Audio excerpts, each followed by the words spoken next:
সচিবালয় এলাকায় আনসার সদস্যদের সঙ্গে শিক্ষার্থীদের ধাওয়া পাল্টা ধাওয়া হয়েছে। এ সময় গুলি চালানোর ঘটনাও ঘটেছে। এতে উভয় পক্ষের কমপক্ষে 40 জন আহত হয়েছেন। তাদের মধ্যে 34 ছাত্রকে ঢাকা মেডিকেলে ভর্তি করা হয়েছে। রোববার রাত 9টা 20 মিনিটে সংঘর্ষ শুরু হয়। সংঘর্ষের শুরুতে উভয় পক্ষ ধাওয়া পাল্টা ধাওয়া করে এবং ইটপাটকেল নিক্ষেপ করে। এক পর্যায়ে কয়েক রাউন্ড গুলির শব্দ শোনা যায়। পরে শিক্ষার্থীরা রেল মন্ত্রণালয়ের সামনে অবস্থান নেয়। আনসার সদস্যরা অবস্থান নেয় 0 পয়েন্ট এলাকায়।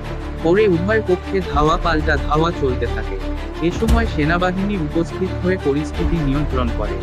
প্রত্যক্ষদর্শীদের বরাত দিয়ে বিভিন্ন অনলাইন মিডিয়া জানায়, জাতীয়করণের দাবিতে সচিবালয়ের সামনে অবস্থান নিয়ে থাকা আনসার সদস্যদের সঙ্গে সংঘর্ষে জড়ায় শিক্ষার্থীরা।